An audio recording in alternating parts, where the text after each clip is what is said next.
ಬಸವಣ್ಣನವರನ್ನು ಎನ್ನ ಹೃದಯ ಮಂದಿರದಲ್ಲಿ ಧ್ಯಾನಿಸುತ್ತಾ ಈ ಭಾಗದ ನಡೆದಾಡುವ ದೇವರೆಂದೇ ಪ್ರಖ್ಯಾತಿಯನ್ನು ಹೊಂದಿರುವಂತಹ ಪೂಜ್ಯ ಶ್ರೀ ಡಾಕ್ಟರ್ ಚನ್ನಬಸವ ಪಟ್ಟದೇವರನ್ನು ಎನ್ನ ಹೃದಯ ಮಂದಿರದಲ್ಲಿ ಧ್ಯಾನಿಸುತ್ತಾ ಎನ್ನ ದೀಕ್ಷಾ ಗುರುಗಳು, ಆರಾಧ್ಯ ದೇವರು, ಅನಾಥ ಬಂಧುಗಳ ರಕ್ಷಕರೂ ಆಗಿರುವಂತಹ ಪೂಜ್ಯ ಶ್ರೀ ಡಾಕ್ಟರ್ ನಾಡೋಜ ಬಸವಲಿಂಗ ಪಟ್ಟದೇವರ ಪಾದಗಳಿಗೆ ಶರಣೆಂದು ಕ್ರಿಯಾಶೀಲರು, ಉತ್ಸಾಹಿಗಳು, ಅನುಭಾವಿಗಳು ಆಗಿರುವಂತಹ ಪೂಜ್ಯ ಶ್ರೀ ಗುರು ಬಸವ ಪಟ್ಟದೇವರ ಪಾದಗಳಿಗೆ ಶರಣೆಂದು ವೇದಿಕೆಯ ಮೇಲೆ ಆಸೀನರಾದ ಎಲ್ಲಾ ಗುರು ಹಿರಿಯರ ಪಾದಗಳಿಗೆ ಶರಣೆಂದು ಸರ್ವರಿಗೂ ಶರಣು ಶರಣಾರ್ಥಿ.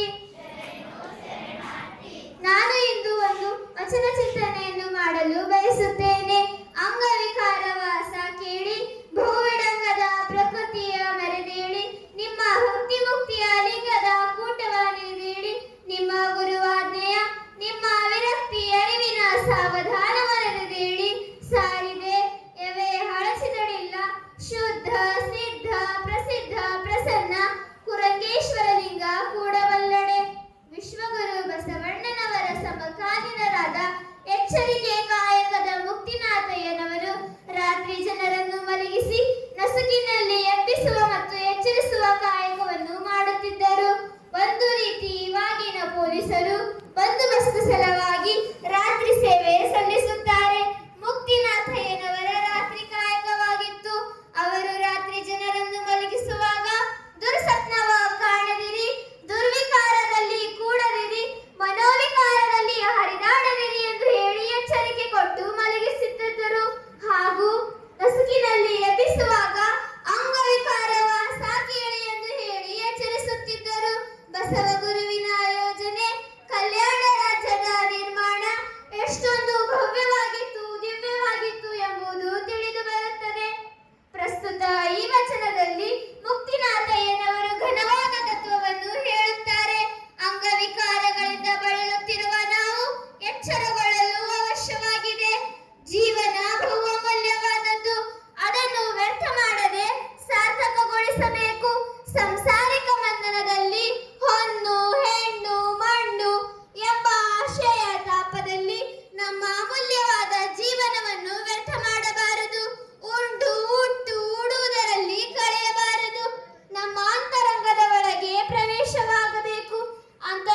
ಅಂಗವಿಕಾರದ ಗುಣಗಳನ್ನು ಕಳೆದು ಲಿಂಗ ಗುಣಗಳನ್ನು ಸಂಪಾದಿಸುವುದೇ ನಮ್ಮ ಗುರಿ. ಇದಕ್ಕೆ ಒಂದು ಹೀಗೆ ಕಥೆ ನೆನಪಾಗುತ್ತದೆ.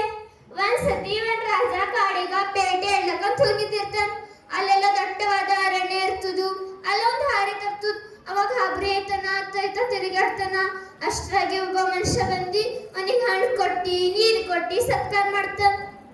ಆ ಮನುಷ್ಯ ಏನ್ ಮಾಡ್ತಿರ್ತಾನ, ಅಲ್ಲಿಂದೆಲ್ಲ ಬಿತ್ತಿಂದೆಲ್ಲ ಗಿಡ ಮರಗಳು ಇರಲು ಅದಕ್ಕೂ ಕಡಿದು ಸುಟ್ಟಿ ಇದನ್ ಮಾಡ್ತಾ ಇರ್ತಾನ.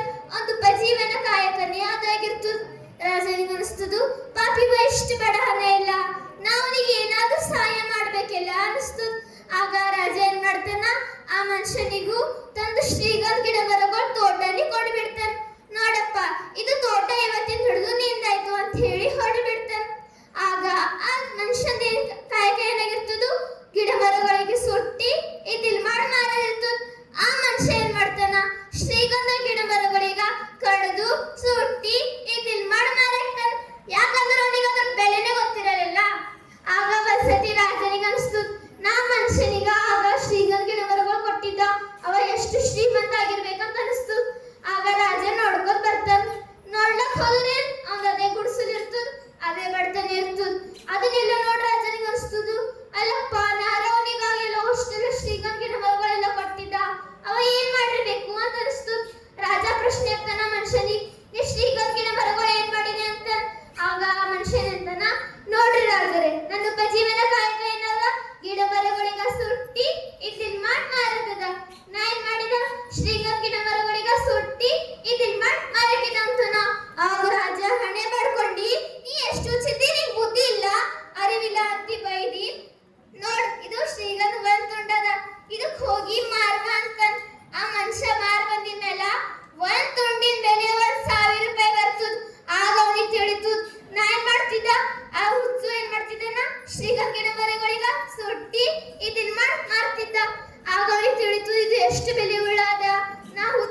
ಸಮರಸವಾಗಿ ಲಿಂಗ ಸಾಮರಸ್ಯದ ಸುಖ ಅನುಭವಿಸಬೇಕು. ನಾವು ಭಕ್ತಿ ಶ್ರದ್ಧೆ ವೈರಾಗ್ಯದಿಂದ ಲಿಂಗವನ್ನು ಪೂಜಿಸುತ್ತಾ ಲಿಂಗವೇ ತಾವಾಗಬೇಕು. ಅದೇ ರೀತಿ ಹೇಗೆ ನದಿ ಸಮುದ್ರಕ್ಕೆ ಸೇರಿದಾಗ ನದಿ ಹೆಸರನ್ನು ಕಳೆದುಕೊಂಡು ಸಮುದ್ರವೇ ಆಗುತ್ತದೆಯೋ ಅದೇ ರೀತಿ ನಾವು ಭಕ್ತಿ ವೈರಾಗ್ಯದಿಂದ ಲಿಂಗವನ್ನು ಪೂಜಿಸುತ್ತಾ ಅಂಗ ಹೋಗಿ ಲಿಂಗ ಪ್ರಜ್ಞೆ ಜಾಗೃತವಾಗುತ್ತದೆ. ಹೊರಮುಖ ಎವೆ ಹಳಚಿದಡಿಲ್ಲ ಅಂದರೆ ನಾವು ಅಂತರಂಗದ ಅರಿವನ್ನು ಜಾಗೃತ ಮಾಡಿಕೊಳ್ಳಬೇಕು.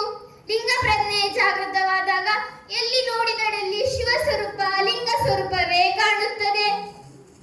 ಅದಕ್ಕೆ ಎಚ್ಚರಿಕೆ ಕಾಯಕದ ಮುಕ್ತಿನಾಥಯ್ಯನವರು ನಾವು ಸದಾ ಶುದ್ಧ ಸಿದ್ಧ ಪ್ರಸಿದ್ಧರಾಗಿ ಪ್ರಸನ್ನ ಚಿತ್ತದಿಂದ ಬಾಳಿರಿ ಎಚ್ಚರವಾಗಿರಿ ಎಂದು ಹೇಳಿ ಎಚ್ಚರಿಸಿದ್ದಾರೆ.